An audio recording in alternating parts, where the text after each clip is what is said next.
Hi friends, welcome to Nadia creatives. இன்னைக்கு நம்ம பார்க்க போகிறது இந்த இன்ஸ்டன்ட் மசால் வடை மிக்ஸை வச்சு நம்ம ஒரு உருண்டை குழம்பு ரெசிபி தான் எப்படி செய்யறதுன்னு பார்க்கலாம்.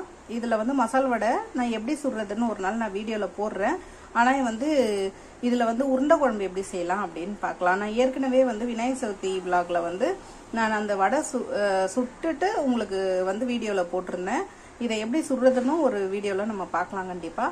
ஆனால் இந்த இன்ஸ்டன்ட் மசால் வடை மிக்ஸை வச்சு நான் என்ன பண்ணியிருக்கேன், ஒரு 1/4 கிலோ பேக்கெட் பிரித்து எடுத்திருக்கேன். எடுத்து தண்ணியை மட்டும் தான் தெளிச்சிருக்கேன், வேறு எதையுமே சேர்க்கல. உப்பு காரம் எல்லாமே இதில் இருக்குது. தண்ணியை மட்டும் தெளித்து நல்லா கலந்து திக்காக வச்சுருக்கேன். அது எப்படி பதம்னா நமக்கு இப்படி எடுத்தால் உருண்டை பிடிக்கிற மாதிரி வரணும். கொஞ்சம் ஊற வைக்கிறதுக்காக தான் நான் இந்த மாதிரி சேர்த்துருக்கேன். இப்படி உருண்டை பிடிச்சிங்கன்னா இப்படி வரும். உருண்டை குழம்புக்கு வடை தட்டினீங்கன்னா இப்படி தட்டி போடலாம். இதில் என்னென்ன வேறு என்ன மிக்ஸ் பண்ணலாம் அப்படின்னு பார்க்கலாம். இதுக்கு நான் தாளிப்புக்கு குழம்புக்காக கடுகு, வெந்தயம், சீரகம், கருவேப்பிலை எடுத்திருக்கேன். தாளிப்புக்காக கொஞ்சம் வெங்காயமும், இந்த உருண்டைக்கு போடுறதுக்கு கொஞ்சம் வெங்காயமும் சேர்த்து அரிஞ்சு வச்சுருக்கேன். கொஞ்சம் தக்காளி கட் பண்ணி வச்சுருக்கேன். புளி ஊற வச்சு வச்சுருக்கேன். புளியை நம்ம கரைச்சி ஊற்றிக்க போகிறோம். இதில் நல்லா பாதி அளவு வெங்காயம் எடுத்து இதில் சேர்த்துக்கலாம். இதுக்கு கூட நான் நல்லா மிக்சியில் தேங்காய் திருவுனா மாதிரி குறப்பாக அரைச்சிருக்கேன். அதை இதில் சேர்த்துக்கிறேன். நான் தேங்காவை எல்லாத்தையும் இதில் சேர்த்துக்கலாம். சேர்த்துட்டு இதை நல்லா கலந்து கொடுத்துட்டு எப்படி இருக்குன்னு பார்க்கலாம். இப்போ இந்த அளவுக்கு எல்லாம் கலந்து கொடுத்து வச்சாச்சு. அவ்வளோதான். இது எல்லாமே இதுலேயே கூட வடை கூட செய்யலாம், நல்லா டேஸ்டியாக இருக்கும். வடை செய்கிறதா இருந்தால் தேங்காய் போடாமல் கூட செய்யலாம். ஆனால் வெறும் வெங்காயம் மட்டும் போட்டு கருவேப்பிலை மட்டும் போட்டுட்டு கூட கலந்து நீங்கள் செஞ்சுக்கலாம். இப்போ இது ரெடி ஆயிடுச்சு. இந்த மாவு நம்ம குழம்புக்கு எப்படின்றத ரெடி பண்ணிடலாம். அதுக்கு கடாயில் எண்ணெய் ஊற்றி காய வச்சுருக்கேன். அதில் கடுகு, சீரகம், வெந்தயம், கருவேப்பிலை இது எல்லாத்தையுமே சேர்த்தாச்சு. சேர்த்துட்டு லைட்டாக வதக்கி கொடுத்துட்டு இது கூட நம்ம கொஞ்சமாக வெங்காயம் சேர்த்துக்கலாம். எதுக்குன்னா நம்ம வடகம் டேஸ்ட் வர்றதுக்காக வெங்காயத்தை முதல்ல கொஞ்சமாக ஒரு கைப்பிடி அளவு வெங்காயம் சேர்த்துட்டு அதை நல்லா கோல்டன் ப்ரௌன் வர அளவு வதக்கிக்கணும். வதக்கிட்டிங்கன்னா இது வடகம் போடாமலே நமக்கு வடகம் டேஸ்ட்டு கிடைக்கும் தாளிப்புக்கு. இப்போ இந்த அளவுக்கு நல்லா ப்ரௌன் கலர் வர டைமில் நம்ம இந்த வெங்காயமும் தக்காளியும் சேர்த்து வதக்கிக்கலாம். மிச்சம் இருக்க வெங்காயம் தக்காளி சேர்த்து வதக்கும் போது நமக்கு நார்மலாக குழம்பு அந்த வடகத்தோடைய டேஸ்ட்டு சூப்பராக கொடுக்கும். நமக்கு இது மாதிரி செஞ்சுட்டு நல்லா வதக்கிக்கலாம். வெங்காயம் தக்காளி நல்லா வதக்கி கொடுத்துட்ட பிறகு நம்ம புளியை கரைச்சி ஊற்றிக்கலாம். இப்போ வெங்காய தக்காளி கொஞ்சம் வதங்கின ஸ்டேஜில் நம்ம கரைச்சி வச்சுருக்க இந்த புளியை சேர்த்துக்கலாம். நான் நல்லா 3 வாட்டி கரைச்சி வச்சுருந்த புளியை சேர்த்துக்கிறேன். இப்போ இது நல்லா கலந்து கொடுத்தாச்சு. இப்போ நீங்கள் புளி கூட ஊற வைக்க நேரம் இல்லை, ஆனால் இன்ஸ்டண்ட்டாக டக்குன்னு ஆஃபீஸ் போகிறதுக்கோ இல்லை யாருன்னா கெஸ்ட்டு வந்துட்டாங்களோ டக்குன்னு ஒரு உருண்டை குழம்பு வைக்கணும், வெஜிடேரியன் ஐட்டம்ஸ் செய்யணும் அப்படின்னு ஆசைப்பட்டீங்கன்னா இந்த புளி கூட நீங்கள் ஊற வைக்க வேண்டாம். உடனே இந்த மிக்சடை மிக்ஸ் பண்ணி வெங்காயம் தேங்காய் மட்டும் போட்டு மிக்ஸ் பண்ணி வச்சுட்டு நம்ம வத்தக்குழம்பு பொடி நம்மளுடைய இதில் மசாலா ஐட்டம் சேல் பண்ணுறதுல நம்மளுடைய ப்ராடக்டில் வத்தக்குழம்பு பொடி, இன்ஸ்டன்ட் வத்தக்குழம்பு பொடின்னு இருக்குது. அதை கூட நம்ம சேர்த்துக்கலாம். புளி ஊற்ற வேண்டாம், உப்பு காரம் எதுவுமே போட வேண்டாம், அதுலேயே எல்லாமே இருக்கும். அதை சேர்த்துட்டு கூட நம்ம தண்ணியை மிக்ஸ் பண்ணிவிட்டு நல்லா வதக்கி விட்டுட்டு தண்ணியை மிக்ஸ் பண்ணிவிட்டு கொஞ்சம் கொதிக்கிட்டோன்னு கூட நம்ம அந்த உருண்டையை பிடிச்சி போட்டு இது பண்ணிக்கலாம். இப்போ நம்ம புளியை ஊற்றிருக்கோம். இதில் ஒரு 1.5 ஸ்பூன் அளவு கல் உப்பு சேர்த்துக்கலாம். இதுக்கு தேவையான அளவு, ஏன்னா நம்ம உருண்டைக்கு தேவையான அளவு உப்பு காரம் அதுலேயே இருக்குது. மஞ்சள் பொடி ஒரு 1/4 ஸ்பூனு, குழம்பு மிளகாய் பொடி ஒரு 1.5 ஸ்பூனுக்கு சேர்த்துக்கலாம். ஏன்னா உருண்டைக்கு தேவையான காரமும் அதுலேயே இருக்குது. அதனால் ஒரு 1.5 ஸ்பூன் அளவு குழம்பு மிளகாய் பொடியும் சேர்த்துட்டு நல்லா மிக்ஸ் பண்ணி இதை நல்லா கொதிச்சு பச்சை வாசனை போக நல்லா கொதிச்ச பிறகு நம்ம உருண்டையை சேர்க்கலாம். இது எப்படின்றத நம்ம கொஞ்சம் கொதிச்சு வந்த பிறகு பார்க்கலாம். இப்போ இது நல்லா கொதிச்சுட்டே இருக்கு. நல்லா கொதிச்சு வரட்டும். வந்த பிறகு நம்ம உருண்டை போடும்போது எப்படின்னு பார்க்கலாம். அந்த பச்சை வாசனை நல்லா போன பிறகு இப்போ இதில் நம்ம இந்த வீடியோலயே வடை சுட்டோம் நான் காட்டிடலாம் அப்படின்ட்டு இதுலயே எண்ணெய் கடாயில் வச்சிருக்கேன். இப்போ இதில் எப்படி வடை போடுறதுன்னு நம்ம பார்த்துடலாம். இப்போ இந்த மாதிரி எடுத்து திரட்டி வடை மாதிரி போட்டுக்கலாம். ஸ்லோவில் வச்சுட்டு போட்டுட்டு அதுக்கப்புறமா நம்ம திருப்பி போட்டுக்கலாம். உள்ள வரைய வேகணும் இல்லைங்களா, அதனால் நமக்கு வடை சூப்பராக கிடைக்கும். இதே மாதிரி ஒரு 4-5 வடை போட்டுட்டு எப்படி இருக்குன்னு பார்க்கலாம். இப்போ சூப்பரான நம்மளுடைய மசால் வடை ரெடி ஆகிட்டே இருக்குது. நல்ல கிறிஸ்பியாக சூப்பராக இருக்கும் இந்த வடை. இன்ஸ்டன்ட் வடைன்னு சொன்னால் யாருமே நம்பவே மாட்டாங்க, அந்த அளவுக்கு ரொம்ப சூப்பராக இருக்கும். இப்போ நம்ம மசால் வடை சூப்பராக வந்து ரெடி ஆகிடுச்சு பாருங்கள்.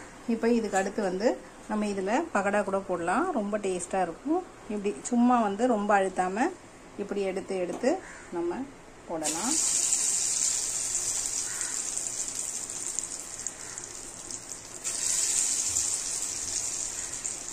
இதுலேயே வந்து நம்ம வடைக்கறியும் செய்யலாம், ரொம்ப டேஸ்ட்டாக இருக்கும். இந்த பகடா சுடுறோம் இல்லைங்களா, இதை எடுத்து வச்சுட்டு கூட இந்த மசால் வடையும் சரி பகடாவும் சரி இதை வச்சுட்டு கூட நம்ம வடைக்கறி செய்யலாம், ரொம்ப நல்லாயிருக்கும். இப்போ இது பகடா போட்டாச்சு. ஸ்லோவில் வச்சு கொஞ்சம் மீடியம் ஃப்ளேமில் வச்சு இது செவந்துட்டே இருக்கட்டும். உள்ள வரைக்கும் வேகணும் இல்லைங்களா, அதனால் செவந்துட்டே இருக்கட்டும். அதுக்குள்ளே நம்ம இது வந்து குழம்பும் நம்ம கொதிச்சு ரெடி ஆயிடுச்சு. இப்போ வந்து நமக்கு இதுக்கு உருண்டையும் சேர்த்துக்கலாம். ஒரு உருண்டையாக வந்து உள்ளே சேர்த்துக்கலாம். மீடியம் ஃப்ளேம்லேயே இல்லை ஸ்லோவில் வச்சு போடுங்க, ஃபுல் ஃப்ளேமில் வச்சு போட்டுறாதீங்க. இப்போ ஒரு உருண்டையாக எடுத்து பொறுமையாக வந்து தள்ளி சேர்த்துக்கலாம். ஏன்னா ஒன்று மேலே ஒன்று போட்டால் அதுவும் வந்து நம்ம உதிர்ந்து போகும், அதுக்காக கொஞ்சம் ஸ்லோவில் வச்சுட்டு கொஞ்சம் தள்ளி சேர்த்துக்கலாம் நம்ம உருண்டையை. இப்போ இன்ஸ்டண்ட்டாக நம்மளுடைய உருண்டை குழம்பு ரெடி ஆகிட்டே இருக்குது. ரொம்ப சீக்கிரத்தில் நமக்கு சைட் டிஷ்ஷு, அதுக்கப்புறம் வந்து இதுவும் வந்து இன்ஸ்டன்ட் மாவு வச்சு ரெடி பண்ணிட்டோம். உங்களுக்கு தேவைப்பட்டதுன்னா இந்த இன்ஸ்டன்ட் மாவு வந்து நீங்கள் நான் வந்து டிஸ்கிரிப்ஷன் பாக்ஸில் நம்பர் கொடுக்குறேன், ஆர்டர் கொடுத்தீங்கன்னா நான் கண்டிப்பாக வந்து உங்களுக்கு வாட்ஸ்அப்லேயோ இல்லை நியர்பை இருந்தால் எங்கன்னா கிட்டே இருந்தால் எடுத்துகிட்டு வந்து கொடுக்கறதுக்கு எடுத்துகிட்டு வந்து தரேன். நம்மளுடைய ப்ராடக்ட் சேலில் இதுவும் ஒன்று.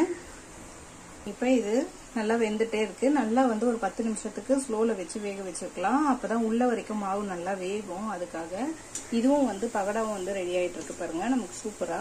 இப்போ இதை வந்து நம்ம எண்ணெய் எடுத்துக்கலாம். இப்போ நம்மளோட பகடாவும் ரெடி ஆயிடுச்சு, அதே மாதிரி வடையும் ரெடி ஆயிடுச்சு, இதில் இருக்க உருண்டை குழம்பும் ரெடி ஆயிடுச்சு. சூப்பரான நம்மளோட இன்னைக்கு விலாக் பார்த்தாச்சு. ரொம்ப சூப்பரான இன்ஸ்டன்ட் பொடியை வச்சு டக்குன்னு ஒரு குழம்பு பதார்த்தம் எல்லாமே ஆயிடுச்சு. நல்லா வெஜிடேரியன்லேயே நல்ல ஒரு விருந்து சாப்பாடு மாதிரி சாப்பிடலாம். ஒரு அப்பளம் வறுத்து வச்சுட்டு சாப்பிட்டீங்கன்னா செம்ம டேஸ்ட்டாக இருக்கும். இப்போ நம்ம இந்த பகடா சுட்டு வச்சுருந்தோம் இல்லைங்களா, அதை வந்து இந்த மாதிரி இருக்க பகடாவை இந்த மாதிரி உதுத்து வச்சுக்கலாம். நம்ம இந்த மாதிரி எல்லாத்தையும் உதுத்து வச்சுட்டு, நான் ஏற்கனவே எல்லாத்தையும் உதுத்து வச்சுட்டேன்.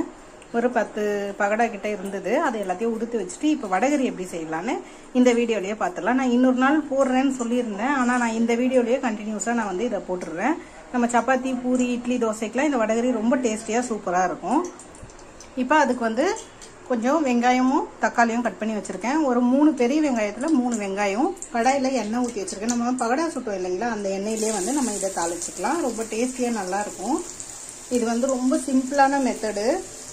இது நீங்கள் அதாவது இன்ஸ்டன்ட் மாவுலேயே நம்ம உருண்டை குழம்பு வச்சோம், அதுலேயே வடை சுட்டு நம்ம பதார்த்தமாகவும் சாப்பிட்டுட்டோம். இப்போ வந்து அடுத்து வந்து இந்த பகடா செஞ்சு அதை வந்து நம்ம வடகரியாக செஞ்சு டிஃபனுக்கு, நைட்டுக்கு, காலையிலக்கு இல்லை டிஃபனுக்கு இந்த மாதிரியும் செஞ்சுக்கலாம். இப்போ வெங்காயத்தை சேர்த்துட்டு நல்லா வதக்கிடலாம். இது கண்ணாடி பதம் வந்தோடனே தக்காளி சேர்த்துக்கலாம். நம்ம இப்போ கருவேப்பிலை போட்டு நல்லா இதை வதக்கிக்கலாம். இது வந்து பகடா செய்யும்போது எப்போவுமே வந்து எல்லாம் எப்படி செய்வோம்னா, சோம்பு, பட்டை, லவங்கம் அந்த செட்டு வந்து போட்டுட்டு அதுக்கப்புறம் வந்து நான் வெங்காயம்லாம் போட்டு முதல்ல செஞ்சுட்டு இருந்தேன். இப்போ வந்து நமக்கு தான் இந்த கரம் மசாலா, நம்ம ஹோம்மேடு கரம் மசாலா, நம்ம ப்ராடக்ட் சேல் பண்ணுறோம் இல்லைங்களா, அதில் வந்து நம்ம செய்கிற கரம் மசாலா இருக்குது. அது போட்டுட்டாலே போதும். அந்த ஒரு 1/2 ஸ்பூன் போட்டால் போதும். நம்ம பசங்க வந்து வாய்க்கு அடிப்படும் போது திட்டுவாங்க, லவங்கம், ஏலக்காய்லாம் வரும்போது. அது இல்லாமல் கொஞ்சம் நல்லா ஸ்பைசியாகவும் இருக்கும், அந்த டேஸ்ட்டும் நல்லாவும் இருக்கும். அதனால தான் நான் இப்போ வெறும் வெங்காயமே போட்டிருக்கேன், எந்த தாளிப்புமே போடாமல். இப்போ கொஞ்சம் கண்ணாடி பதம் வந்துருச்சு. இப்போ வந்து நம்ம தக்காளி சேர்த்துக்கலாம். தக்காளி சேர்த்துட்டு நல்லா வதக்கி கொடுத்துக்கலாம். எல்லாம் தக்காளி வெங்காயம் சேர்ந்து நல்லா ஸ்மாஷ் ஆகி வதங்குற அளவு நல்லா வதக்கிக்கலாம். வதங்கின பிறகு நம்ம மசாலாலாம் ஆட் பண்ணிக்கலாம்.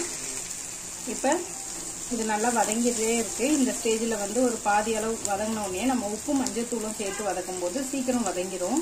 அதுக்காக நம்ம இந்த மசாலாவுக்கு தேவையான உப்பு மட்டும் சேர்த்துக்கலாம். ஏன்னா நம்ம வடகரிக்கு வந்து அந்த வடையில அதாவது பக்கடால வந்து ஏற்கனவே காரம் உப்பு எல்லாம் இருக்கு, அதனால நம்ம அது சேர்க்க வேண்டியதில்லை. இதுக்கு வந்து ஒரு 1/4 ஸ்பூன் மஞ்சள் பொடியும் ஒரு 1/2 ஸ்பூன் அளவு உப்பும் சேர்த்து நல்லா வதக்கிக்கலாம். இது நல்லா வதங்கின பிறகு காரம் வந்து சேர்த்துக்கலாம். கரம் மசாலாவும் மிளகா பொடியும் சேர்த்துக்கலாம். இப்போ இது வதங்கின பிறகு நம்ம ஒரு 1/4 ஸ்பூன் கரம் மசாலா, ஒரு 1/4 ஸ்பூன்லேருந்து 1/2 ஸ்பூன் வரைக்கும் சேர்த்துக்கலாம். இப்போ 1/2 ஸ்பூன், சின்ன ஸ்பூனில் 1/2 ஸ்பூன் சேர்த்துருக்கேன். இது கூட வந்து ஒரு ஸ்பூன்லேருந்து 1.5 ஸ்பூன் வரைக்கும் மிளகா பொடி, ஒரு 1.5 ஸ்பூன் சேர்த்துருக்கேன். சேர்த்துட்டு இதையும் நல்லா வதக்கிட்டு நம்ம கொஞ்சம் தண்ணி வந்து ஊற்றிக்கலாம். தண்ணி ஊற்றி கொதிக்கும் போது நல்லா சேர்ந்து கொதிச்சு வரும், உப்பு காரம்லாம் சேர்ந்து. அந்த சமயத்தில் நம்ம இந்த உதுத்து வச்சிருக்க பகடாவை சேர்த்துக்கலாம். ஒரு 1/4 கப்லேருந்து 1/2 கப் வரைக்கும் தண்ணி சேர்த்துக்குங்க. சேர்த்துட்டு ஃபுல் ஃப்ளேம் வச்சுக்கலாம். வச்சு நல்லா தள்ளன்னு கொதிச்சு வருது பாருங்க. அந்த ஸ்டேஜில் வந்து நம்ம இந்த உதுத்து வச்சிருக்க பகடாவை சேர்த்துக்கலாம். இப்போ இந்த அளவு நல்லா கொதிச்சு வந்திருக்கு பாருங்க. அவ்வளோதான். இதோட நம்ம இந்த உதுத்து வச்சிருந்த இந்த பகடாவெல்லாம் சேர்த்துக்கலாம். சேர்த்துட்டு இதை நல்லா கலந்து கொடுத்துக்கலாம். ஒரு 5 நிமிஷம் ஸ்லோலியே வச்சு நல்லா வேகட்டும். தட்டு போட்டு மூடி வேக வச்சு இறக்கணும். நம்மளுடைய வடகரி சூப்பரான டேஸ்ட்ல ரெடி ஆயிடும். இப்போ என்கிட்ட கொத்தமல்லி இல்லை, கொத்தமல்லி இருந்ததுன்னா இறக்கும்போது கொஞ்சமாக கொத்தமல்லி தூவி இறக்கும்போது ரொம்ப டேஸ்டியாக இருக்கும். நம்மளோட சூப்பரான வடகரி ரெடி ஆயிடுச்சு. ஒரு 5 to 10 நிமிஷத்துக்கு ஸ்லோவில் வச்சு தட்டு போட்டு மூடி சூப்பராக வெந்து நம்மளோட வடகரி டேஸ்டியான வடகரி ரெடி ஆயிடுச்சு. எல்லாமே நம்ம வீட்டில் அரைக்கிற ஹோம்மேடு மசாலா, ஹோம்மேடு எல்லாமே மிளகா பொடியிலேருந்து கரம் மசாலாலேருந்து அப்புறம் இன்ஸ்டன்ட் வடை மாவுலேருந்து எல்லாமே நம்மளுடைய இன்ஸ்டன்ட் மசாலா சேல் பண்ணுற ஐட்டமில் இருக்கிற மசாலாஸ் தான். இது ரெடி ஆயிடுச்சு. இதுக்கு நம்ம வீட்டில் சூப்பரான சாஃப்டான சப்பாத்தி, நல்லா சாஃப்டாக இருக்கும் பாருங்க. இந்த அளவுக்கு நல்லா சாஃப்டான சப்பாத்தி ரெடி ஆயிருக்கு. இதே மாதிரி செஞ்சு பாருங்க. செஞ்சு பார்த்துட்டு கண்டிப்பாக கமெண்ட் எப்படி இருக்குன்னு சொல்லுங்க. உங்களுக்கு பிடிச்சிருந்தா லைக் பண்ணுங்க, ஷேர் பண்ணுங்க, கமெண்ட் பண்ணுங்க, சப்ஸ்கிரைப் பண்ணுங்க. பக்கத்தில் பெல் ஐக்கான் பட்டனை ப்ரெஸ் பண்ண மறந்துடாதீங்க. தேங்க்யூ.